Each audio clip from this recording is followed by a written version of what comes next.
Call to order this hearing of the Readiness Subcommittee of the FY 2024 budget request for military readiness. I ask unanimous consent that the chair be authorized to declare a recess at any time without objection. So ordered. We obviously have a lot to discuss today, and you all have, everyone has my apologies for running a few minutes behind. That's what happens when my team lets me disappear into a skiff with HPSI. We have a lot to, obviously we have a lot to discuss as it pertains to readiness. I want to thank all of you for your time in having our one-on-one meetings in the run-up to this hearing. Lots to talk about: pilot shortages, recruiting and retention, weapon system sustainment, infrastructure management and restoration, just to name a few. I would like to highlight the detriments of operating under a continuing resolution. I want to highlight that as much for my colleagues here as all of our vices well know. That without an on-time budget, the department is unable, and I think this is lost a lot of times in the conversation here, the department is unable to begin any new projects. I'm convinced that there is an underlying belief here that the department gets a lot of money, and if it gets the same amount of money as last year, then everybody will be okay. But not having those new starts is just critical and devastating. I ask the witnesses to elaborate these as you make your on these effects as you make your comments. I do remain concerned with this administration's continuing priority on climate change. I want to be clear that we have to deal with climate change, that resiliency is absolutely an important issue, but as we had today with the Secretary of the Army, when we're outfitting our bases and our fleet with things that come from our greatest adversary, with panels, with turbines, with technology, with software, that it literally comes from China. I have real concerns with our control of that supply chain as we move towards transitioning our fleet. In fact, in addition to that, the Secretary of the Navy recently stated that climate change is a top priority of his. Yet we tend to have those same supply chain issues. I'm supportive of efforts to increase resiliency. I want to be clear there, but these policies can't be an end to themselves. I'm also concerned, just to be candid here, and we've had these conversations of what we're seeing within the Department of the Navy with regards to amphibs. And we want to talk about that today. And in fact, the Marine Corps' #1 unfunded requirement is a ship for the Navy. And that's something that we have to resolve. We'll help you resolve it here. But I think that is endemic of an ongoing issue. And years of delayed maintenance due to high op tempo, frankly, has gutted the readiness of our amphibs. This has led to delayed deployments for our MEUs and decreased capacity with our ships at sea. These are obviously critical capabilities to Indo-PACOM and that combatant commander, and I remain somewhat baffled as why these problems persist. I applaud force modernization taking place across the services. We support the Army's rearm and the Marine Corps' Force Design 2030. I'm concerned, however, about the timeliness of these efforts, and you'll continue. Ranking Member Garamendi and I think, agree on this, that the timelines for the threats don't match the timelines to get our readiness in shape and to get our modernization in shape. And I'm eager to hear how the services have revised and accelerated these timelines to counter China's ambitions. And finally, taking care of our soldiers, taking care of our service members across the board is the utmost responsibility of everybody here in this room. Service leadership continuously touts the rhetoric of people first. But when we look at some of our facilities, when we look at some of the living conditions for our service members, I still remain skeptical of this actually being put into practice And so the condition of some of this housing, it truly is outstanding.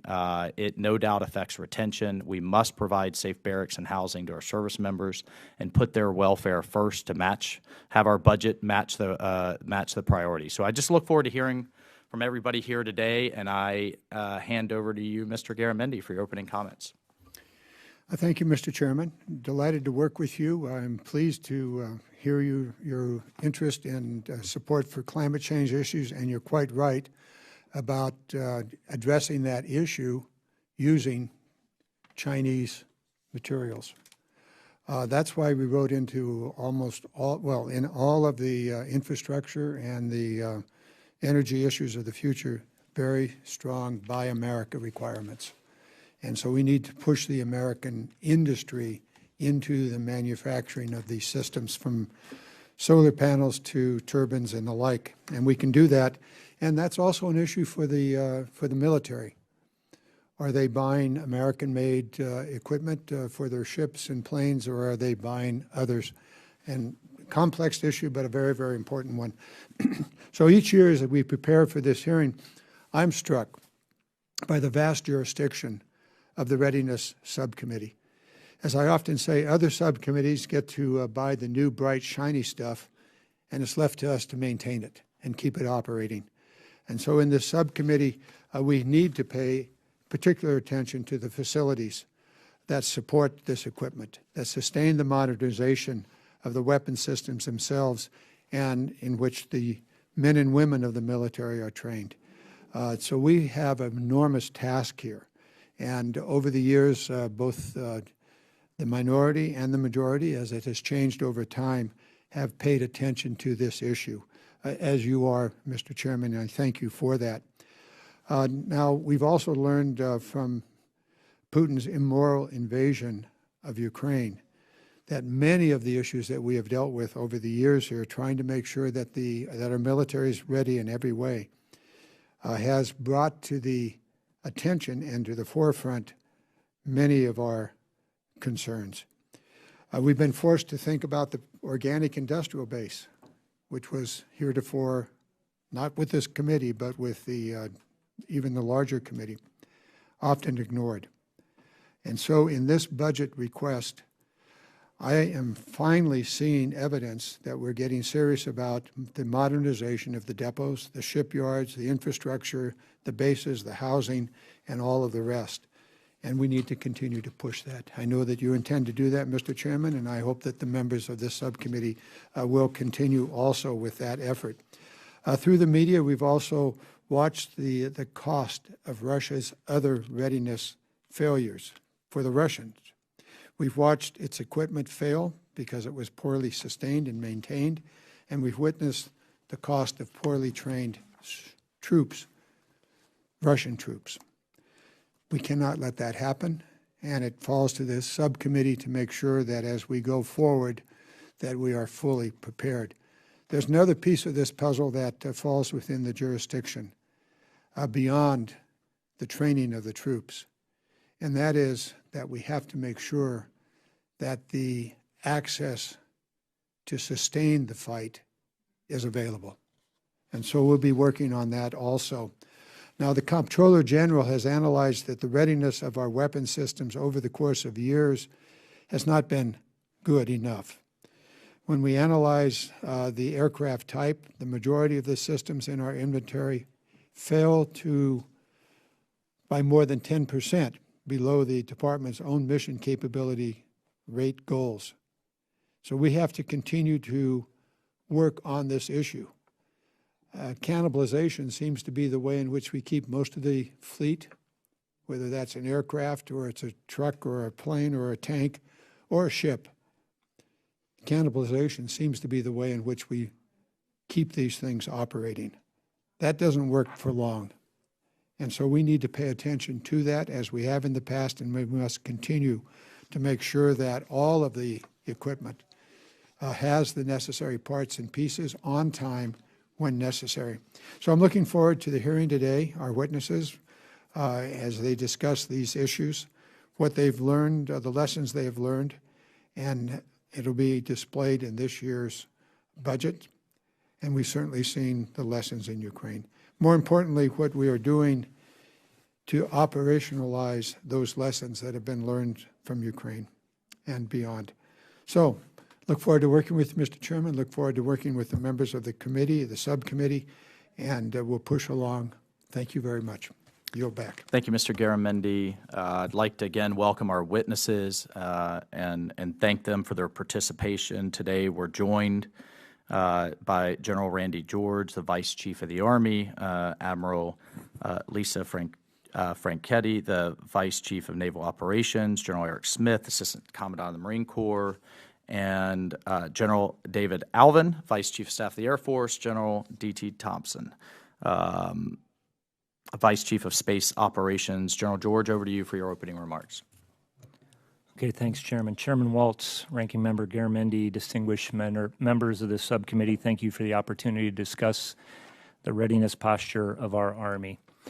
80 years ago, American troops were fully engaged in the Allied war effort in Europe, in Africa, and in the Indo-Pacific. Among them was a company of soldiers holding a roadblock near a village of Sanananda in northern New Guinea. They were enduring malarial fevers, venomous snakes, torrential rains, and holding off a perpetual onslaught of competent enemy fighters. I reflect on this because it reminds me that our Army must be ready for anything. We must be ready to deter war, and if deterrence fails, to take the fight to the enemy anywhere around the globe, even in the most hostile environments, just as we've always done. It also reminds me that warfighting is a team effort. It takes teams on the ground, like at Sanananda, and teams at every echelon above, providing a menu of lethal options to our combatant commanders. Our Army is focused on warfighting and training for battle in which all domains are contested, and we are focused on supporting our combatant commands with ready formations around the world. And right now, we have 137,000 soldiers in over 140 countries. We are strengthening our partnership with defense industry and rapidly modernizing our organic industrial base to increase productivity and ensure that we have the stocks to fight when called upon. We are deterring the pacing challenge China by exercising and campaigning across the Indo-Pacific theater and holding the line in the European theater alongside our NATO partners, all the while adapting in real time to lessons learned from the war in Ukraine and rapidly incorporating new tactics into our doctrine and our training. But readiness for today is not enough. Our Army is also transforming because honestly, we don't have an option. Warfare is changing, and we must change because of it to ensure we stay ahead of our potential adversaries. So among many things, we are modernizing long-range precision fires, air and missile defense, ground combat capabilities, and developing counter-UAS capabilities and doctrine. Finally, we are building the team. Like I said, warfighting is a team effort. This includes providing commanders with the resources they need to support soldiers' mental and physical well-being, to maintain a healthy command climate, and to build cohesive teams. And it means investing in the quality of life of our soldiers and our families, ensuring that they have safe housing in barracks, adequate child care, and spouse employment opportunities. I'll end with recruitment, a critical readiness priority for us right now. We are challenged by the fact that a small number of young Americans, 23%, are qualified to serve. Fewer still, we're finding, are interested in serving, and that's something that we are working very hard to change. Our Army remains a great place to be, and I think our high retention rates speak to that. The trouble is many Americans don't realize it or believe it. Military service to many people seems like a life setback. In reality, it's a life accelerator. That has certainly been my experience since I enlisted as a private right out of high school. It's a great team with an important mission and ample opportunity to learn, grow, and make an impact. And we have to get that story out, and we're pouring all of our energy into that effort. And we appreciate Congress's assistance in amplifying our call to service message. And Chairman, the last on to answer your question on a continuing resolution, I'll just give you an example from last year. Over 3 months, we had about 25 new starts that we were looking to get going. We couldn't because of the continuing resolution impacted about $1.9 billion. And you can imagine some of that in there, for example, was OIB modernization that we were trying to get started. So as you mentioned up front, it's the new starts that a continuing resolution would be a problem for us. Thank you.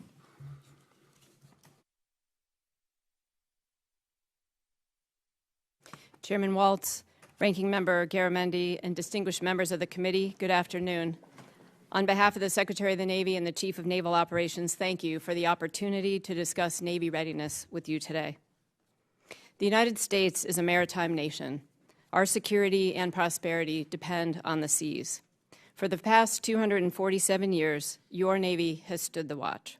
We are America's away team, operating forward to deter war, protect our economic interests, uphold international law, ensure freedom of and access to the seas, and respond to crises and natural disasters. We provide our nation's leaders with decision space and options and stand ready to fight and win when called to do so. Over the past year, we've safely executed 22,000 steaming days, almost 1 million flight hours, and participated in nearly 100 exercises. With operations spanning the globe, we've supported the Allied response to Russia's illegal and unprovoked invasion of Ukraine, conducted freedom of navigation operations, interdicted illegal narcotics traffickers, and provided humanitarian assistance. As I speak, our sailors and Marine Corps counterparts are deployed on more than 100 ships and submarines around the world, ready to meet the security needs of our nation. Our FY24 budget request is consistent with CNO's priorities of readiness in sailors, then capability, then capacity, with the Columbia SSBN program as our #1 procurement priority. We continue to prioritize readiness to sustain our forces through better maintenance performance, more training, improved parts availability, and increased weapons inventories. Navy readiness begins with our people, the sailors, civilians, and families who are the foundation of our true warfighting advantage. We are committed to improving their quality of service and personal resilience, investing in initiatives such as quality housing and childcare, access to the full continuum of mental health care, improved education, and an environment free of sexual harassment and sexual assault. In this 50th anniversary of the all-volunteer force, we continue to focus on recruiting, retention, and reducing gaps in our billets at sea. Navy readiness is also centered on the readiness of our platforms. Using data analytics, improving our planning processes, and procuring long lead time materials, we have decreased maintenance delays in public and private shipyards, but there is more work to be done. Our budget request fully funds public and private ship maintenance, aviation depot maintenance, increases parts and spares, and continues to grow our highly skilled public shipyard workforce. Finally, Navy readiness is also driven by the readiness of our bases. Shore infrastructure is critical, and we continue to fully fund the once-in-a-century recapitalization of our 4 public shipyards through the Shipyard Infrastructure Optimization Program. Our budget request supports increased sustainment of our shore infrastructure while prioritizing restoration and modernization for water, electrical, and safety systems. As our strategic competitors continue to improve and enhance their capabilities, maintaining a responsive, combat-ready, worldwide deployable Navy is our first line of defense and deterrence. Sustained readiness investments in today's Navy are a down payment on America's future security. I thank the committee for your leadership and partnership in keeping the world's greatest maritime force ready to fight and win at sea, and I look forward to your questions. Thank you, General Smith. Your opening statement. Chairman Waltz, Ranking Member Garamendi, and distinguished members of this subcommittee, I'm pleased to appear before you today to discuss Marine Corps readiness and the fiscal year 24 budget. Your Marine Corps remains the nation's force in readiness. We are ready to deter adversaries, and when that deterrence fails, we are ready to strike and enable others to strike. We also provide the crisis response forces that American citizens abroad and our allies have come to expect from their Marines. We provide this expeditionary combined arms force utilizing the minimum 31 amphibious warships that Congress has directed. Those ships provide the organic mobility required to bring all of our assets to bear at the critical time and place for our combatant commanders. The most important asset we bring to bear remains the individual Marine. Our modernization efforts, known as force design, ensure that we are man-trained and equipped to deter a peer adversary and to campaign to a position of advantage should deterrence fail and lethal force be needed. Our modernization efforts are required to fight and win on future battlefields. About that, we can make no mistake.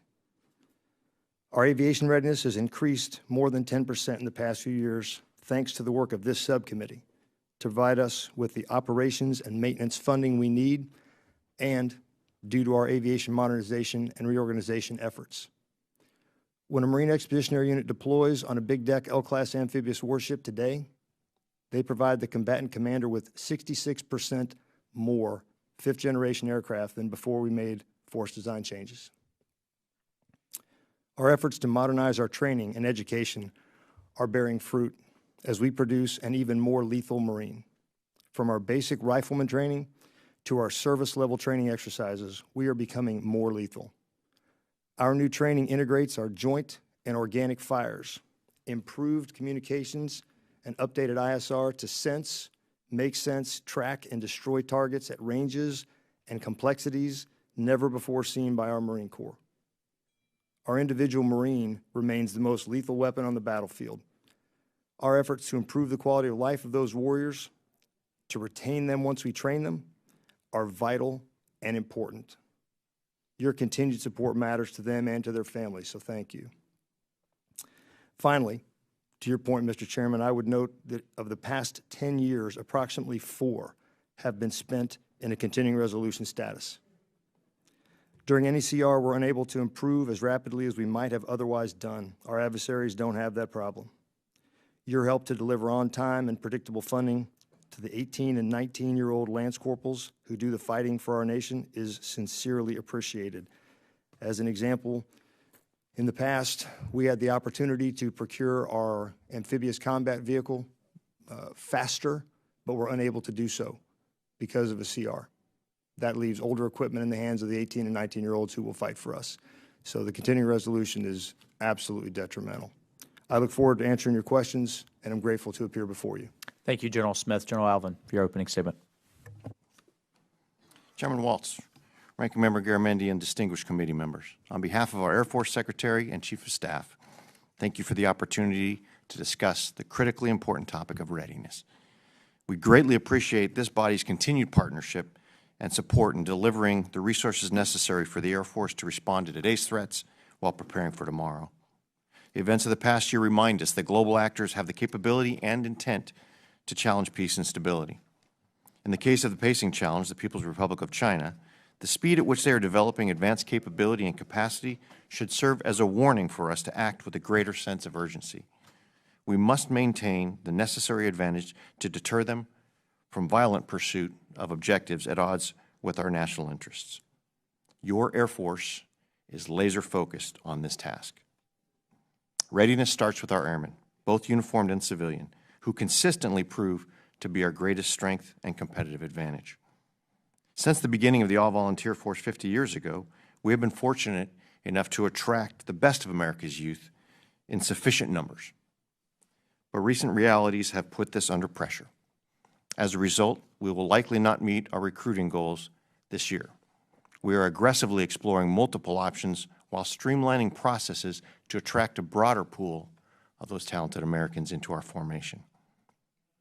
We also know that a ready airman is a focused and resilient airman, and we must demonstrate that we continue to value our service members and their families. We will continue to explore opportunities to expand or initiate programs that better support quality of life, and we greatly appreciate this committee's support for these efforts. The aircrew deficit persists due to several factors, but this shortage has not extended into the operational units or the pilot training bases. We are continuing on the path to transform our approach to pilot training to increase production while leveraging numerous monetary and non-monetary programs to retain the experience of those trained aviators. We look forward to working with the committee on these programs, as well as our pursuit of targeted relief from current legislation to enable the hiring of contract simulator instructors to maximize training and optimize our manpower to produce those pilots. While the proposed budget increases weapons system sustainment funding by $1.1 billion over last year, this will only still resource 87% of the estimated requirement due to sustainment challenges of our ever-aging fleet, inflation, supply chain issues, and labor costs. We are pursuing improvements in reliability and maintainability, supporting initiatives that advance data-driven decisions. This drives efficiency in what we do today and enables responsiveness in dynamic wartime environments. Significant challenges and tough decisions still lie ahead. We must be thoughtful in adequately funding our readiness accounts while pursuing the right investments to develop advanced capabilities to meet future threats. This year, we feel we have struck the right balance. In closing, I would offer this Congress can make the most positive impact on our readiness through a timely budget appropriation. An extended continuing resolution would result in the inability to start critical new programs and continue the momentum that we are building to meet the pacing challenge. It also creates instability in support to our airmen and families at a time that this has never been more important. A CR will essentially rob us of something both critical and irreversible as we face growing threats to our nation, and that is time. So, Mr. Garamendi, to your point as well, specifics, and Chairman Waltz, on a CR, we estimate that the CR will decrease our buying power for the United States Air Force at $5.4 billion, an extended CR. The key things that we are looking at that will directly be impacted by a continuing resolution are the initiation of a research and development in collaborative combat aircraft. This is integral to our design to have affordable mass against the People's Republic of China to be able to gain and maintain air superiority in a highly contested environment. These collaborative combat aircraft, we're working not only the platforms, but developing the autonomy to ensure we can leverage them with our crewed aircraft, as well as experimental operational units that we have funded in 24 to be able to better integrate into our formations. And as I mentioned, with the uncertainty, we see this in every CR. Families that are getting ready to PCS and prepare their families for the schools they're going to go into, if we don't have the certainty of being able to do that on time, that just puts more tension into the families, and it doesn't show that we support them the way that we should. Thank you, and I look forward to your questions. Thank you, General Allvin. And those specifics, General Smith, yours as well, are incredibly important for us as we go out to our respective caucuses. We try to get that. As we try to get this done. General Thompson. Chairman Waltz, Ranking Member Garamendi, and distinguished members of the subcommittee. On behalf of the Secretary of the Air Force and Chief of Space Operations, thank you for the opportunity to testify today regarding the readiness of the Space Force. In examining the readiness of the Space Force to accomplish its missions, the overriding consideration remains the dramatic shift to the space domain from a comparatively benign military environment to one that's undeniably contested. Given that the capabilities and benefits provided from space are essential to our way of life and crucial to effective military operations in every other domain, this shift was the compelling reason for the creation of the Space Force 3.5 years ago. Since then, with the tremendous support of Congress, the Space Force, Department of the Air Force, and broader Department of Defense have moved out aggressively to address the challenges the nation faces in space.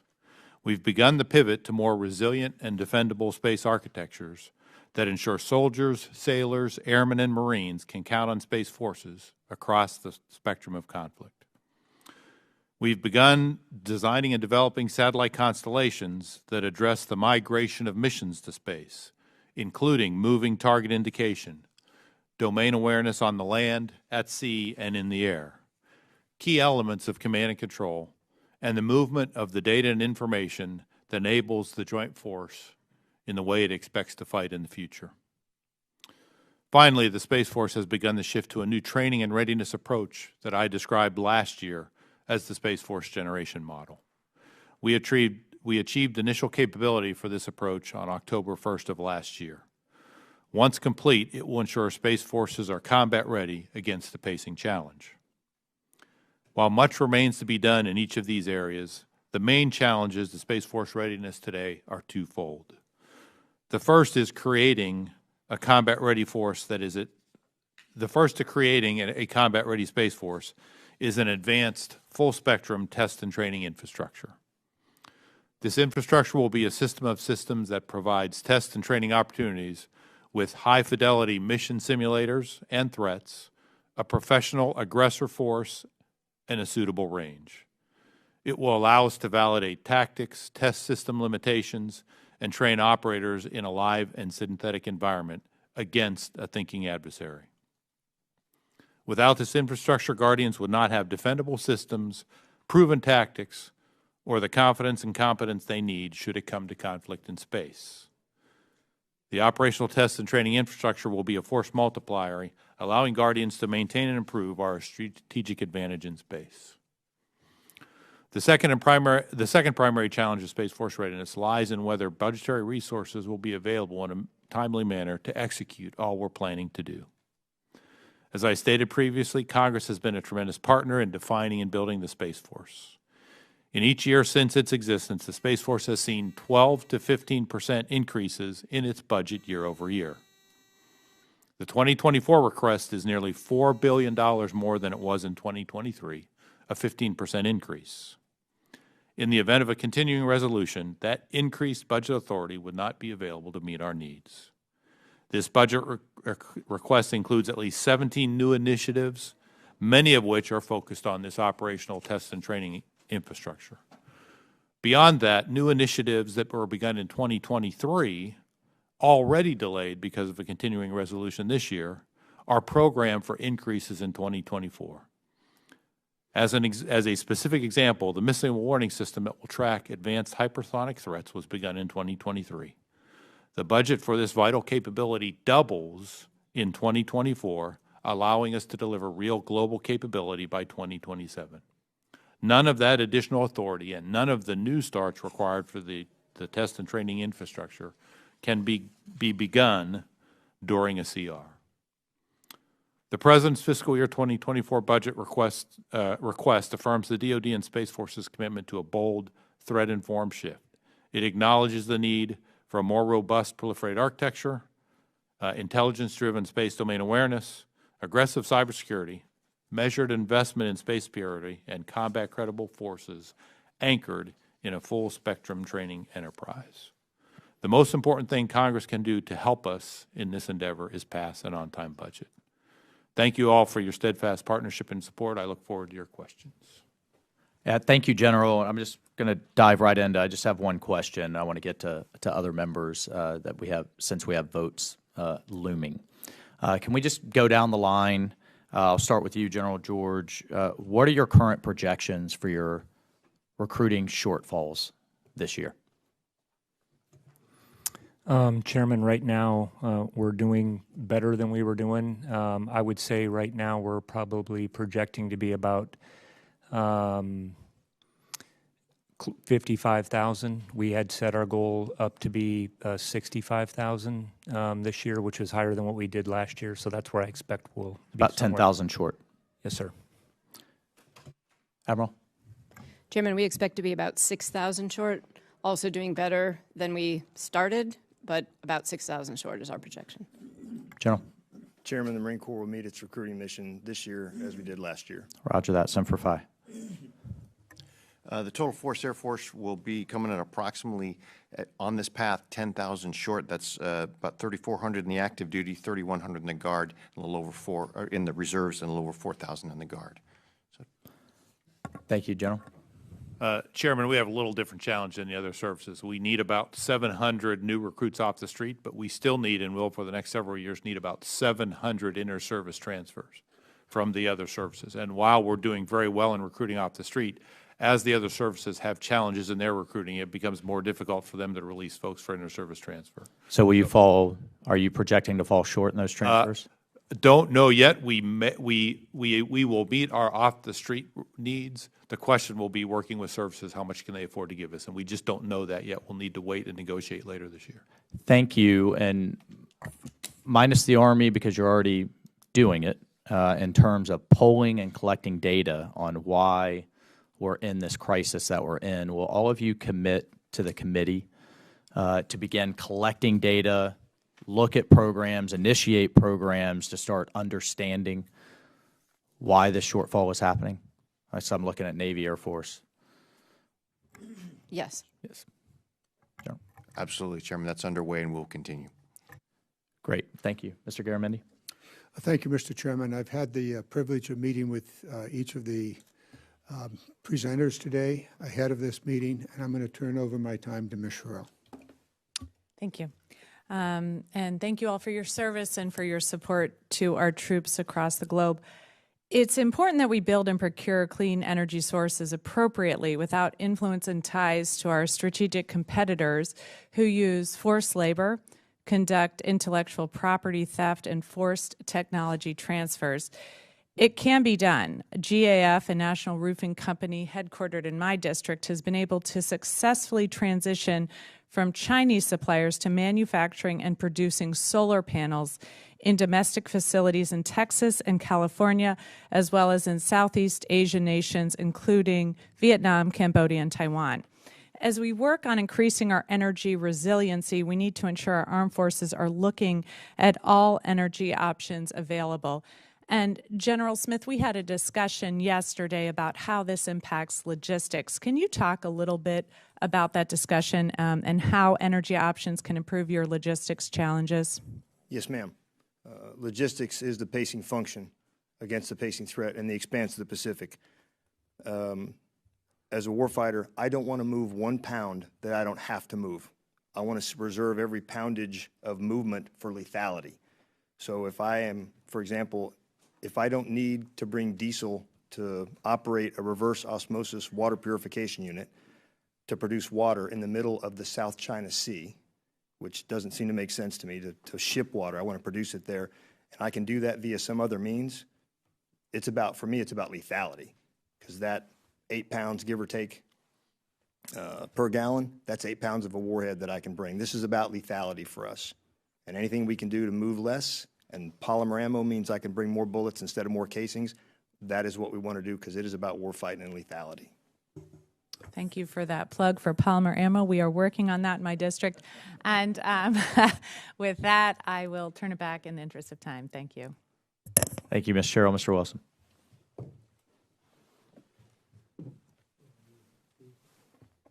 Mr. Wilson. Thank you, Mr. Chairman, and thank each of you. I particularly appreciate your service as a 31-year veteran myself, but I'm really grateful to be an Army dad of 3 sons who've served in Iraq, Egypt, and Afghanistan. I also can claim the Navy son that served in Baghdad, and so I'm really grateful as a doctor. And then I have a nephew in the Air Force, and one day I'll have somebody in the family smart enough to be in Space Force. So, thank you all for what you do. And General George, I'm so grateful to represent Fort Jackson. It trains over 50% of all soldiers in the basic combat training facility. And I'm also grateful that what you're doing is providing, all of you are providing opportunity for young people to achieve to their highest level and to be so meaningful. And that's why I appreciate what you're doing. And General, there's the Future Soldier Prep Course. And can you explain what that is and how successful it's been? Yes, sir. It's been very successful for us. We have come into this, we did not want to lower our standards. And so the idea of the Future Soldier Prep Course is actually to get people to meet our standards. So they basically come there on average, I would say they're there 4 or 5 weeks. We have some that need help with the ASVAB testing, some that need help with the body fat, and we've seen about a 97% success rate, 96, 97% on both of those accounts getting through basic training. So we're really proud of that program down there at Fort Jackson. And in lieu of a question, because of time, I just want to commend all of you for the placement of troops in Eastern Europe to provide for peace through strength with deterrence. I've met with the military personnel in Poland. President Donald Trump was ahead of the curve to put troops there. I've met with our American troops working in Novo Selo in Bulgaria with young Bulgarians to be at MK Air Base in Romania to see success there, and Larissa in Greece. And so over and over again, to me, it's just so important that we have sufficient military effectiveness backing up our NATO allies to back up the very courageous people of Ukraine. So thank you for what you've done and any other enterprising maneuvers you can do to back up the people of Ukraine. I know the chairman and I would appreciate it. Thank you. I yield back. Thank you, Mr. Wilson. Ms. Takuda. Thank you very much, Thank you very much, Mr. Chair. In the interest of time, I'm just going to go over a few questions. Admiral Franchetti, in February, the Navy closed 3 dry docks at Puget Sound Naval Shipyard and another at the Trident refit facility in Bangor due to seismic concerns, I believe. This means that at least right now, of 18 dry docks in our 4 public shipyards, almost a quarter of them are offline at a time when over 1/3 of the Navy's attack submarine fleet desperately needs maintenance and repair. Admiral Franchetti, given our already limited shipyard capacity and the growing demand for ship maintenance, what is the Navy doing to address the challenges posed by these closures and continue to meet our shipyard needs? We are very focused on our shipyards in general, the focus through SIOP, but specifically to the shipyards in Puget Sound. So there are 3 dry docks that are being repaired right now. One of them is already complete and in testing. The other one should be complete by the beginning of June, and the other one by late June. So right now, we don't see any impact to the closures of those dry docks. Separately from that, we are continuing to work through all of our public shipyards to improve their performance through project management fundamentals, workforce development, and taking a big effort to buy long lead time supply materials in advance that will help us get our shipyards out, our submarines out on time.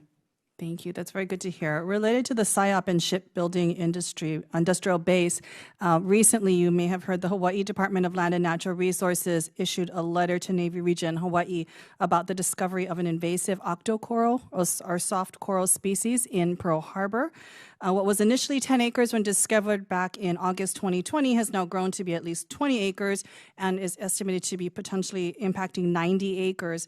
Unmitigated, the spread of this invasive species has potential risks to operations at Joint Base Pearl Harbor Hickam, including the new Dry Dock 5 at Pearl Harbor Navy Shipyard, and obviously poses serious threat to our native corals, but more importantly, just the operation of this area. Can I get your commitment that the Navy is going to work quickly with us to address and mitigate this invasive soft tissue coral so that we can continue operation and, of course, the new dry dock at Pearl Harbor?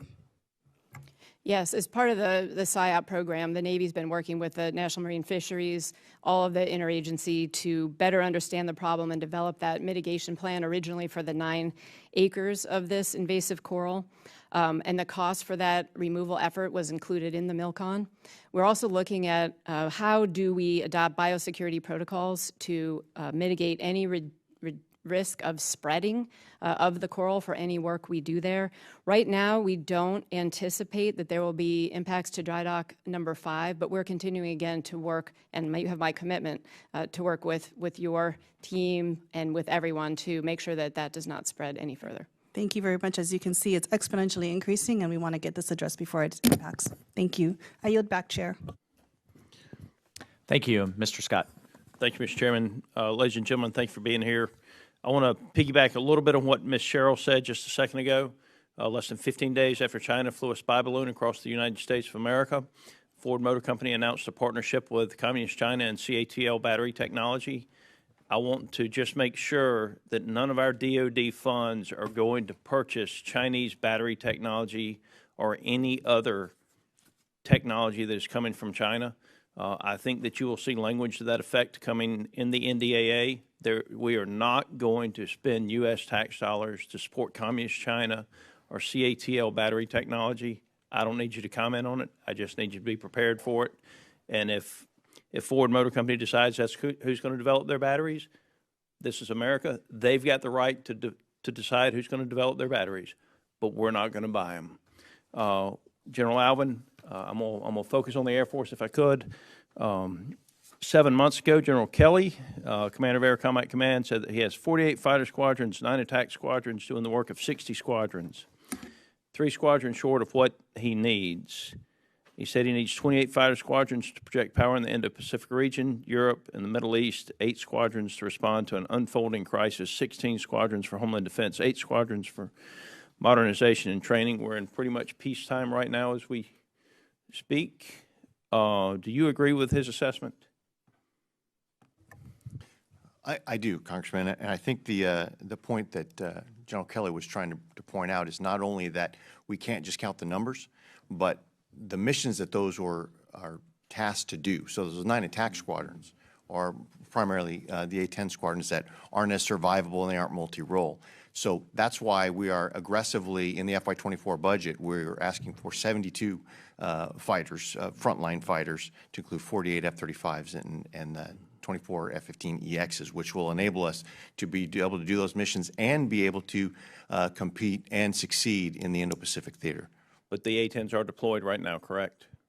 I'm sorry, sir? A-10s are deployed right now, correct? They are right now on their I don't think they're in CENTCOM, but they are set to go to CENTCOM in a single role mission, and they're adapting to that as we speak. Quantity to me is a quality in and of itself in some cases, and I do worry about standing down fighter squadrons when we have an acknowledged need for more squadrons. But I understand the A-10 is an old platform, and it's not going to be the platform of the future. You did say over the past 2 decades that we've offered forces to the Joint Force in an unsustainable manner, and the readiness impact is becoming more apparent in the face of our pacing challenge. I assume that means it's safe to say the Air Force needs more resources to maintain current levels of readiness, and that our current levels of readiness are not what they have been in the past? Congressman, I would say for sure to the latter, that our readiness has not been what has been in the past. If that's reference to my written statement, primarily the point we're making is in addition to additional capacity and more modernized capacity, what we do need is also to reimagine ourselves and understand to be ready for what? To optimize our training, to make sure we're generating and presenting the forces in the best way. In the past, we've just been all in without really looking at how to focus on the high-end readiness. And so our new Air Force Force Generation model is enabling us to see that and really hone in on our new mission essential tasks and get the very best readiness out of every flying hour that we can get. So when we talk about the best readiness, one of the concerns I have is when I look at the readiness rate, it's significantly below where any of us in this room wanted to be.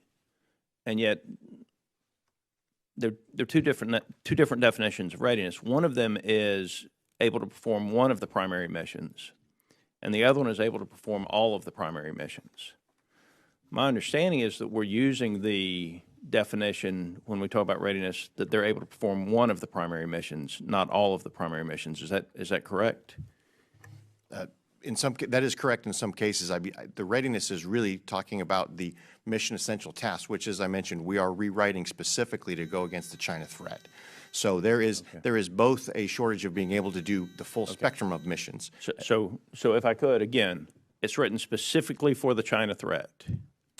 We are adapting it to make the primary mission the China threat. Okay. And I, again, Mr. Chairman, if I may, in the last sentence, the primary mission being the China threat, and yet less than 15 days after China flies a spy balloon across the United States of America, we have one of America's most iconic brands announcing a multi-billion-dollar partnership to buy Chinese battery technology, which they intend and think that they're actually going to sell to the DOD in some cases. And I would just encourage you to make sure that you're not preparing to buy any CATL batteries. Thank you. I think your sentiment is shared across multiple supply chains. Ms. Kiggins.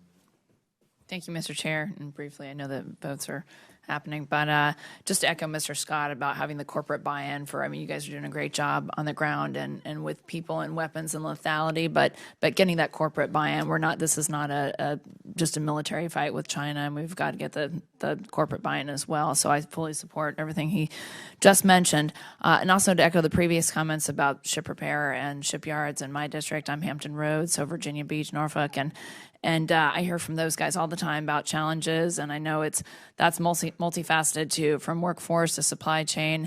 But scheduling, gosh, and it's like this: they want to blame the Navy, and the Navy wants to blame them. So if we could get it together on that front, and I don't know if that's doing a better job at repairs out at sea internally, what we're doing, but then when they come to port, making sure that we are staying on schedule, because we can't keep this old fleet of ships that's already fewer numbers than I wish we had at sea if we don't get our ship repair industry behind. It's not just the shiny new ships and toys, but we've got to keep those old ones out there too. So that's important to my district, whatever you can do to help that.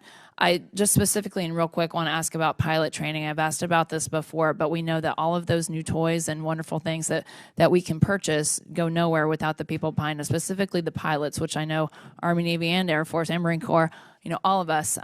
So how long does it take? And if you guys could answer just in order, how long does it take to train a pilot from commissioning time to the time they touch a gray combat-ready aircraft? Ma'am, that it does depend a little bit on the aircraft, but I would say on average a year to 15 months, for helicopter pilots that are down at Fort Rucker after they do their other initial training. And do those commissioned pilots start right away, or is there a lag time before they actually start flight training? No, they go down to, like for us, they go down to Fort Rucker and go to their basic course for aviation and then get started, soon thereafter. How about the Navy? I'll get back to you with the exact number. It's roughly 2 years. And of course, we have a pilot delay right now in training, a backlog, which we are working through as rapidly as possible. So actually closer to 4. We were in Kingsville about 2 weeks ago, and they'll tell me 4 years from the time that they get commissioned from the Naval Academy or ROTC till the time that they are actually flying a fleet-ready F-18. That is 4 years too long. We're not going to be able to, God forbid, replace or have the pilots that we need if we continue to have a 4-year lag time. I think the Army is a little bit better. How about the Marine Corps? Well, you guys are in with the Navy, so. What's different for us is every Marine lieutenant goes to the basic school for 6 months to learn to be an infantry platoon commander. Then we begin flight school or any other MOS. So it is in excess of 2 years, depending on the airframe. Right. And those delays from everything from weather to aircraft availability all contribute to that, which is why those 6- and 8-year commitments post-wings are so vital to us, and we're not having any problems with those who wish. We just need the additional bonuses and help because the airline industries can hire them faster than I can. Yes. Air Force. Ma'am, to your point, from when they enter pilot training to when they're flying a gray tail, if it's mobility, it's about 18 months. If it's a fighter bomber, it's closer to beyond 24 months. But to your point about from the time they are commissioned, because of the challenges we're having with T6 and T38, we have a little bit of a backup, and it can be as many as 4 years. So almost an 18-month to 24-month wait just to get into pilot training. So that's why we're trying to accelerate, and our budget asks for more help with the T38 engines and the T6s to move those through. You guys have had kind of comparable challenges with the Navy, and I'm a little bit more familiar with the Navy side, but with the T-45 and some of those OBOGS issues, the blade issues, I mean, we're seeing, and COVID issues, but we're seeing those challenges now we're instructor pilot shortage, we're short instructor pilots. So now we can't train the naval aviators and all the other aviators that we do need because we don't have the teachers. So now we're robbing the fleet to get those teachers. And you talk about retention and competing with the airlines and whatnot. We've got to do a better job at this. And I think part of it is the onus is on us. And I echo and agree everything you said about continuing resolutions and how detrimental that would be. But having the right training equipment in place and you guys tweaking the syllabuses too, but so that we can tighten it up. I want to do it faster. We need more, we need faster. So I think every service branch has its challenges. I'm mindful of it, but it's something that I just want to prioritize. So thank you very much. Thank you, Mr. Jimenez. Thank you, Mr. Chairman, and thank you to everybody here. If you really want to scratch your head, I come under. Somebody gave me information that the VA just bought $430 million worth of computers from Lenovo. Lenovo is a Chinese computer company. So I'll ask an overhead question. Are any other services looking at buying large purchases of computers in the near future? And if you are, or if you have bought some, has anybody bought Lenovo's Chinese computers?